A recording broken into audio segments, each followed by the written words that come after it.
Су перісінің немесе су сайтанының бары рас па? Армысыздар көрермен, алдымен каналға тіркеліп кетеміз. Бала күнімізде әжем түнде суға бармаңдар деп көп айтатын. Балалық па, әжеміздің айтқанын көп тыңдай бермейтінбіз.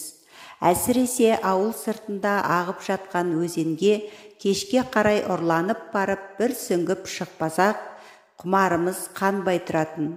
Күн ұзақ, ыстықтан кейін кешке қарай денемізді салқындатып алғымыз келіп тұратын. Бір күні түнге қарай қымызды салқындатып қою үшін қымыз астына құятын суға жұмсап жатқан шешемді көріп қалып, әжем қатты кейіді. Балалардікі балалық дейік, саған не жоқ? Ана Өскенбайдың баласының түбіне су сайтаны жеткенін білесің ғой. Қымыз салқындамақ тұрмақ, іріп кетсін, мейлі, балаларды суға жұмсама, деді қатқыл дауыспен. Екі шелегін дайындап қойған апам не дерін білмей тосылып қалды. Ауыл шетіндегі Өскенбай ағаны танитынмын. Баласы қайтқаннан кейін тұйықталып үйінен шықпай қалды дегенді де құлағым шалған болатын.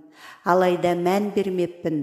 Балалық қызығушылықпен, әже, Өскенбайдың баласының суға не қатысы бар дедім.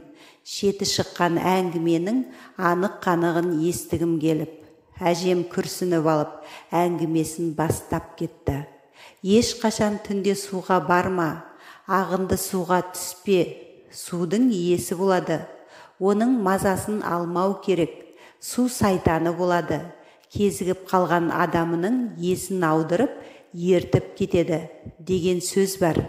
Алда-жалда суға бара қалсаң, су иесі Сүлеймен, суыңызды сұраймын деп 3 рет таслақтырып, рұқсат сұрап алып, барып су ал. Өскенбайдың баласы аңғарымсыздығынан су сайтаны түбіне жетті. Өзің білесің, Өскенбай ағаңның үйі ауыл шетінде өзен жағасына таяу орналасқан ғой. Ер жетіп қалған баласы 16 жасқа жеткенде түнге қарай өзенге суға шомылуға барған. Қайтар болмаған соң, іздеп шыққан шешесі су жағасында өз бейнесіне өзі қарап, сықылықтап күліп отырған жерінен тауып алып, қорыққаннан кері ауылға қарай қашқан. Содан көрші көлем ауыл-аймақ жиналып барғанымызда баласын есалаң кейіпте бейнесіне қарап су жағасында өзін-өзі басқара алмай отырғанын көрген. Баласы содан бастап сөйлеуден қалды. Қит етсе үйінен жоғалып кетіп, су жағасынан тауып алып жүрдік. Ата-анасының көрсетпеген жері қалмады, бірақ еш ем қонбады. Қазақы емге де апарып көрді. Көрші ауылдағы молда атай ғана емдеуді тоқтатыңдар, балаларыңа су перісінің көзі түскен екен, алмай қоймайды бәрібір, депті. Көз алдарында тірілей балаларынан айырылған әке-шешесінде де ес қалмады. Одан кейінде ем іздеп талай жерді шарлады. Бірақ балаларына ен қонбады.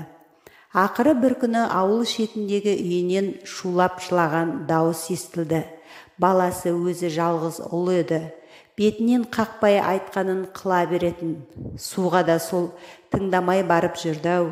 Әйтпесе әке-шешесі түнде суға баруға болмайтынын білмеді дейсің бе? Ол ұлдан бөлек 3 әпкесі болатын. Әке-шешесі 3 әпкесі балаларын жоқтап, шырқырап жылағанда бүкіл ауыл қосылып жылады. Сөйтсе тағы үйінен шығып жоқ болып кеткен соң, үйіндегілер өзенге іздеп барыпты. Сөйтсе денесін қалғып жүрген жерінен өзеннен тауып алыпты.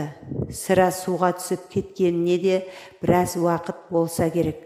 Тауып алған кезде де бетіндегі күлімсіреген бейнесі жоғалмапты. Сірә сол су перісі ертіп кетті деген әңгіме рас болса керек. Негізі сау кезінде суда өте жақсы жүзетін бала болатын. Байқамай түсіп кетуі мүмкін емес. Солай жалғыз ұлдарының түбіне су перісі жетті. Кейін шешесі де сол ұлдың күйігінен шыдай алмай өмірден озды. Олай болса достар, әңгіме ұнаса каналға тіркеліп, комментарий жазуды ұмытпаңыздар.